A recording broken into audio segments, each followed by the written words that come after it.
a collaboration with Dawn, the Minimal Mom, and a bunch of other YouTubers who are all creating videos about simple, minimal holiday decorating. And as soon as Dawn emailed out the topic for this video that she had chosen a while back, I knew I had to share with you MYQUILLYN'S tips, because she literally wrote a New York Times bestseller called Welcome Home, a Cozy Minimalist Guide to Decorating and Hosting all year round. And until I read her book, I truly spent 10 years of married life trying and pretty much failing to make my home feel Christmassy, but not cluttery and not tacky. And I truly felt very frustrated, wondering why all these decorations that I was buying in the store were just not really doing it for me. So her tips are gonna help you make your home feel wintry and Christmassy and cozy, but in a very countercultural, unique way, I think. And I think your holiday decorating will never be quite the same again. I'm serious, my book club read your book and we were like obsessed with this. We were like, yes, how come no one told us these things before? So we're gonna jump right in, and I'm gonna have her share her tips with you and what a cozy minimalist is and all that good stuff. We'll even talk a little bit about how we approach home and decorating home as a Christian. But super quick intro, if you don't know one or both of us yet, I'm Diana. I'm a certified professional life coach for overwhelmed go-getter Christian women. And Myquillyn here, who's also a believer, has been encouraging women online for 14 years now. She's lived in 14 houses in 25 years of marriage. So she gets this home thing. She's raised 3 boys, and she helps women create the home they've always wanted so they can use it the way they've always dreamed. I love that. In addition to the New York Times bestselling book that I mentioned, she's also written Cozy Minimalist Home and The Nesting Place, and she's the founder of the Academy of Home. And as you can imagine, her cozy, minimalist, and also imperfect house has been featured all over the place, Better Homes and Gardens, USA Today. So Myquillyn, welcome. Thank you so much for being here. Your content has been such a countercultural and refreshing blessing to my life and all the people who come into my home. So thank you, really. Thank you. I can quit my job now. That's all I ever wanted. So that means the world. Yeah, thank you. So you call yourself a cozy minimalist, and you have an amazing book with that very title. Most of us think that we can either have a cozy house or we can be minimalist. So what does that mean? Tell us what a cozy minimalist is. How does a cozy minimalist approach home? You know, I think when we hear the words cozy and minimal together, we're all like, oh, that sounds intriguing, because I think we all see the positive parts of minimalism, like, oh, simplicity and peace and having just what I need surrounded by me. And then we also, most of us are very attracted to the idea of coziness and, you know, especially in the fall and the winter, and being surrounded by a cozy sweater and a pillow and having a home that feels inviting. So when those two words are together, we love that idea. But I think a lot of us, and I know that I felt like they were opposites, like they couldn't work together. So putting them together and feeling like I have a method and a way that a cozy minimalist, someone who gets the most amount of style with the least amount of stuff. So we really want a home and value a home that's welcoming and inviting and cozy and warm, but not cluttered. And so that we have a line. And so it gives us a framework to make decisions. And I found that it has helped me, no matter what your style, no matter what kind of house you have, what kind of budget, anything, cozy minimalism can apply to you, because we all have a clutter threshold and we all want to be surrounded by some sort of beauty. And so it's really a great kind of pot that many of us fit into once we kind of hear the term.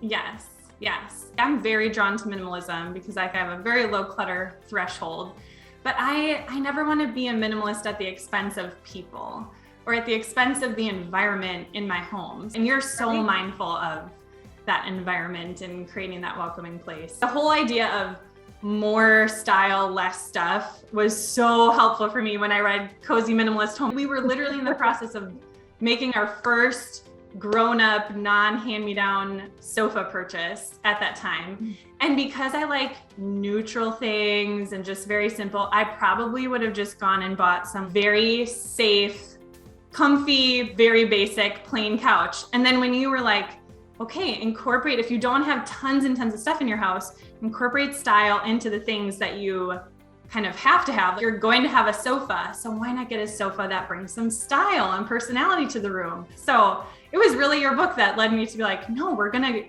like invest in this beautiful cognac leather mid-century sofa. And what do you know, when we plopped that sofa in our living room in this new house a couple months ago, even without anything on the walls yet, or any plants or any curtains, like the room already felt so lovely because just like this sofa that had to be in there had style, and the way you walk people through all the steps. Anyway, they should just go read that book, because that's not what we're gonna talk about today necessarily, but it's so well, good. And it's true. When you have less items, we'll just talk about really quick.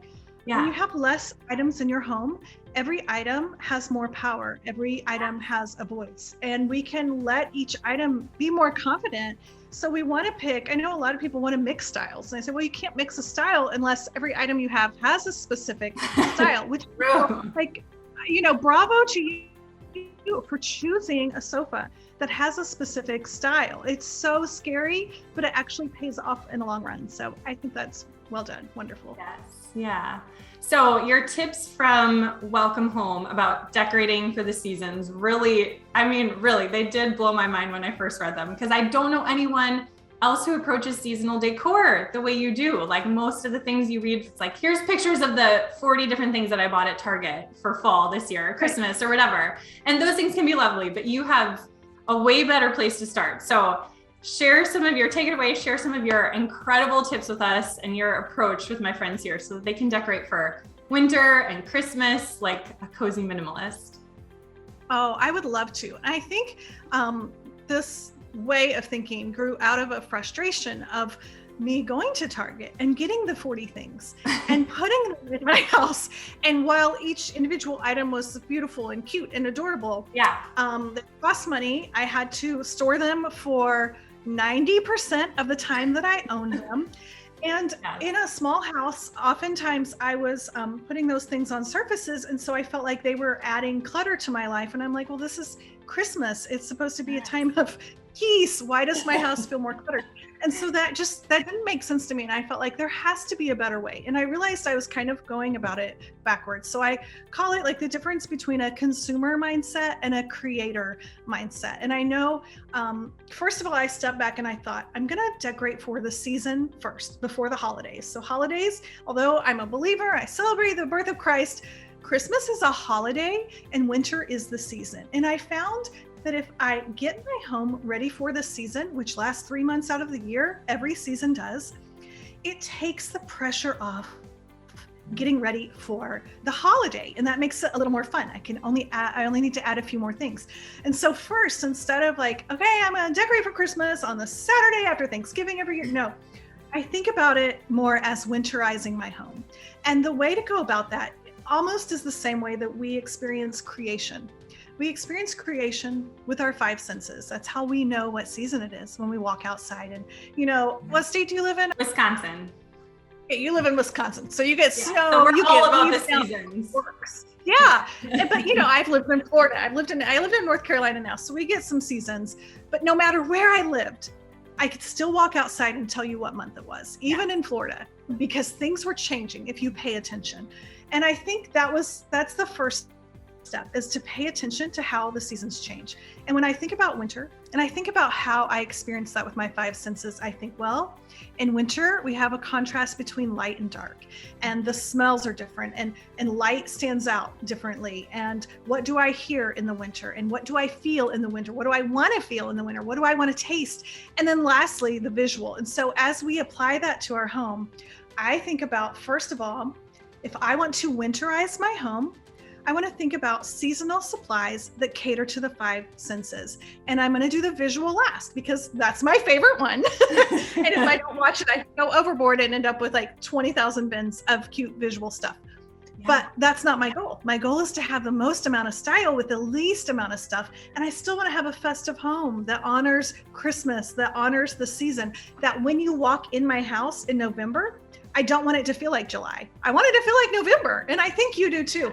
So what that means is just working through the seasons, thinking about your 5 senses. So I think the first thing we notice when we walk in a home like it or not, is the scent. I mean, that is the first thing that we notice. And so if we purposely embrace that and are like, okay, maybe that means a candle, maybe that means your cleaning supplies, Mrs. Meyer's, pine, Iowa pine. Maybe that means your essential oil blends or your incense or potpourri, whatever it is, like it or not, your home has a scent, and you can choose to control that. And you can also choose to kind of welcome the season with that. And so I always like to start with that. I'm a big candle fan. So I usually have like a scented candle going to help me. So it's like my first layer.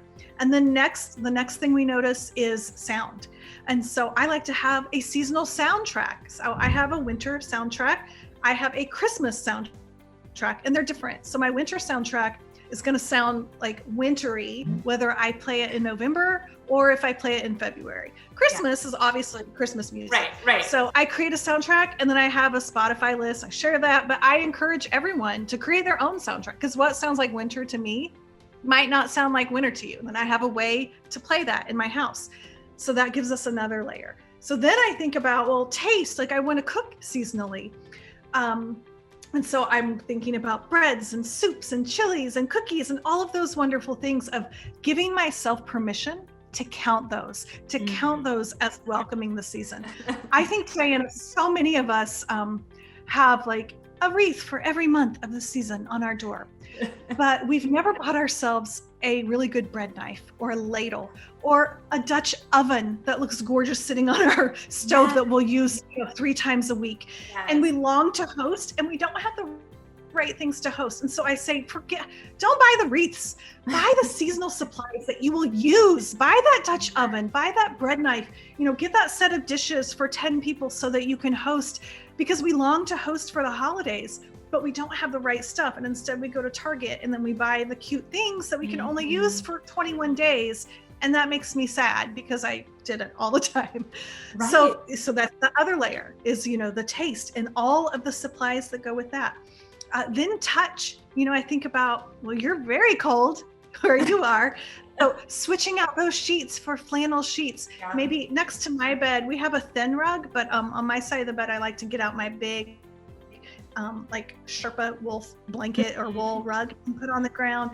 On my sofa, I'll switch out like to a fur pillow. Just small little changes. Nothing that says Merry Christmas or ho ho ho, because why? Because I'm cheap.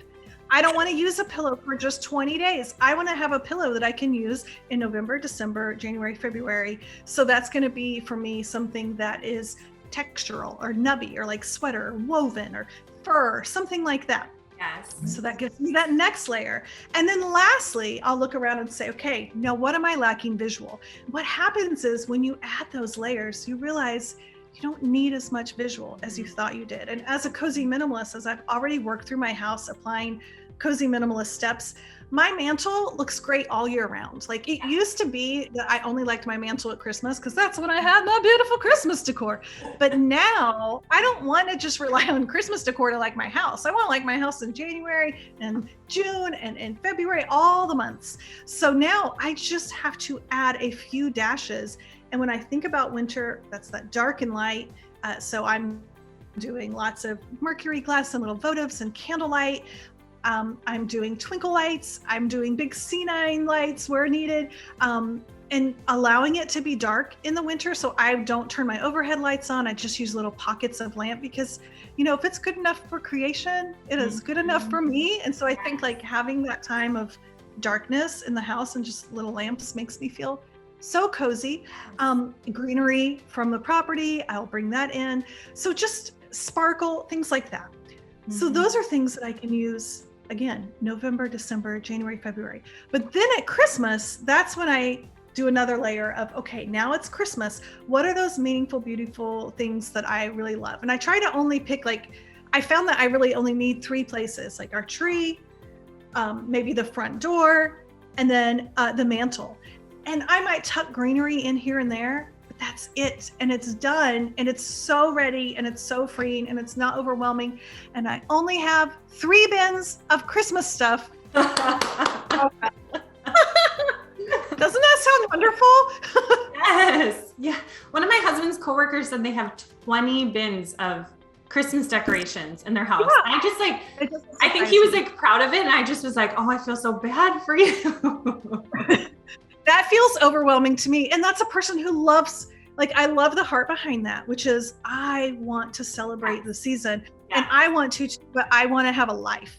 And I don't, it's so hard to pack everything up 3 weeks later. And so I think, how can I elongate and celebrate the season, which is winter, with still not being overwhelmed with stuff that's just living in my attic or in my basement.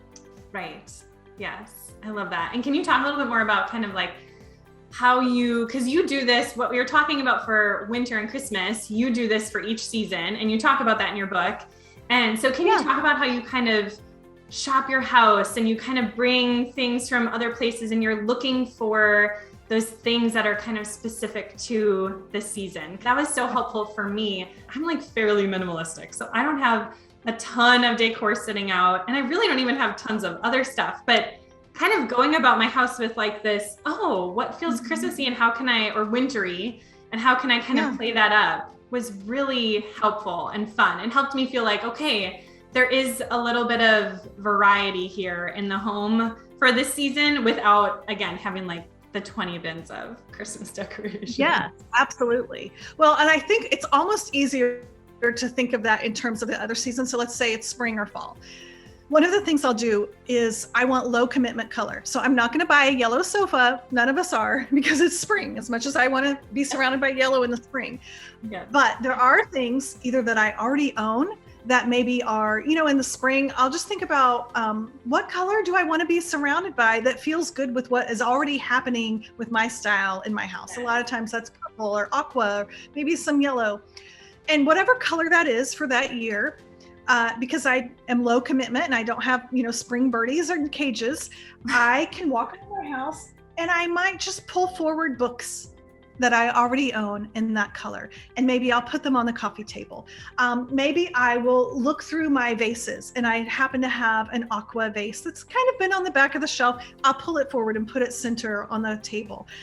Maybe I'll have some napkins, some cloth napkins. So things that are functional and usable that are also a low commitment color that you can pull out for a season, I believe are so helpful. So for my pillows on my sofa, I usually have like these 2 big anchor pillows. They're 26-inch squares. And then this little pillow changes with the season. I did pull him out special to look wintry, even though I'm hot right now and it's like 80 degrees outside. So that's my fur pillow. But usually I have a smaller square pillow there, a feather stuffed pillow with a removable, zippable cover. Mm-hmm. And I change out the cover with every season. So if I want to, a yellow pillow in the spring and an orange pillow in the fall and a bright blue checkered, sunny feeling pillow in the summer, I can do that. And all it is like a folded up piece of cloth that is empty. And so those little things, I can have one little shelf in my closet that has colorful items that kind of quietly nod to the season without being season specific. So, most of my vases aren't a purple or an aqua. Most of them are just a neutral vase that goes with my house, because I want to walk outside in my yard or go to the grocery store, wherever it is, and pick, this is a huge branch that's still green with a few yellow leaves you can't see because it is technically fall right now. Right. I want the branches to be the nod to the season. I don't need to rely on the vase to say, Jesus is alive or ho, ho, ho, or 4th of July, because then I have to pack the vase away again. So I don't want any of my dishes to say what season they are. I want the food on the dishes to say the season. I want the branches or the flowers or the plants to say the season. So those are my seasonal cues. And that is so fun because they're usually consumable. So I use the candles. I don't have to store them away, or they're very small. I can wash them. I can use them for more than just a holiday. Yeah. Oh, I love that. So good. Thank you so much for sharing all that. So, I told you coming into this, like, this is a heavily Christian audience. And so as Christians, we know like our home is it's short term, right? It's basically just a tent. And so it's tempting to think that stewarding our home isn't as important as investing in other causes or priorities. And I remember I actually emailed you about this a couple of years ago, I think it was, because I struggle with this. Like since I was a child, have loved home and decorating, and I want so deeply to have my home be this oasis for my family and for others. But then I'm so afraid. I worry so much that like, oh, the time and money that I spend on my home is frivolous and it's going to distract me from more important things. I'm putting air quotes around that because I know there's just so much faulty logic and all of that. So, but I know deep down that home matters, like even as a Christian, especially as a Christian. So what encouragement or insight can you give us on that tension? I'm so glad you asked that question. I think for people like us who are drawn to home and creating beauty, somewhere along the way, someone has told us that we're not content, that we're doing that because we're not content. And I do not believe that lie. I think God is a creative God. He's a God of beauty. I think we should be spending more money in our homes. I think we should be spending more time. I think it is a high calling for those of us. Anyone that feels that way, they're not the people that need to be worrying. I know the women in my community, the women that follow me on Instagram, not one of them has said, I really want to have an impressive house so I can show off to my neighbors and so they feel bad. Can you help me make it pretty? That's not what any of us want. We want to have a beautiful functioning home that we can be proud of, not in a prideful way, but in a way that we can forget about it. So we can open it up for the community group, for the baby shower, for the class, whatever it is. So our home can partner with us in functioning. And we love beauty because we are created in an image of a creative, beautiful God. So that is normal. So I say, purchases I have regretted have oftentimes been times where I have spent too little. Would you say, obviously, if you have a budget, and there have been times I still have a $100 sofa that I bought from the thrift store in my barn. Like it's a fantastic sofa, but it doesn't mean that that is a better purchase or a worse purchase than, I have also a $600 sofa that I bought from Rooms to Go 20 years ago. We finally had to take it to the dump. I also had a sofa that I spent 3 times as much as that 20 years ago, bought it the same year. And we used it for longer, recovered it twice, and I just gave it away to someone for their ministry to use. And to me, that was money better spent. Then the $600 now is unfortunately in a landfill, which is being a horrible steward. I don't want my stuff to go to the landfill. Like I would rather have a sofa that I can hand down, even if I have to pay a little bit more. There were times in my life where I couldn't pay that, and I totally understand that. Yes. But I think in a way, you go to other countries and there are stone homes that are 500 years old. And I think we have such a temporary mindset. And I know that this is not our home forever, but this is a home that could be passed down. And so I want to think more mindfully for the long haul and be a better steward of items that aren't throwaway, that aren't a one-day type of thing, but something, items from nature, items that are handmade, items that, I support ministries of women who are handmaking items, and they're in Tanzania and they're makers, which I love. And so I want to support that. I want to have a local home. I want to have a global home. I want to have a home that partners with me, not so I can show off, but so that I can forget about it and so that it works for me and welcomes people in. And what a wonderful, wonderful way to spend your money. Yes. Oh, that's so good. I love that. And like what you said at the very beginning about someone told us that we weren't content. Like that is so good, because it's like I used to be fearful in my business of growing my business because I thought, well, if I grow my business and make more money, that must mean that I think that that will fulfill me. And that's what matters most to me. And then it was like, duh, you can grow your business. No, money is not the ultimate thing that will fulfill you. Like you can grow your business and still be content at the same time. And I think the same is true with home. Like we can steward our homes, and even while being content, we can do more in our homes or improve them and beautify them, even while being content exactly as it is. And knowing like, yeah, having a more beautiful home is going to be a blessing. And at the same time, I also know that isn't going to be the ultimate thing that fulfills me, but it can really bless people in the process. So Thank you so much. Thanks for sharing all that. I will put all the links to all your things, all of your great resources below this video. And thanks for hanging out with us, and go check her out on Instagram. Go look at all her beautiful pictures and see how she decorates her home. And thank you for running in your lane so well. It just like makes me so happy when I see a fellow believer who's like, this is what I'm good at. This is what I love. And I'm going to run in that lane and do it well. And I'm just cheering you on. Clearly you are in your sweet spot and you're blessing people so much with that. So thank you. That is such an encouragement to me. Thank you. Thank you for that. Thank you for having me. Thank you. Bye, everyone.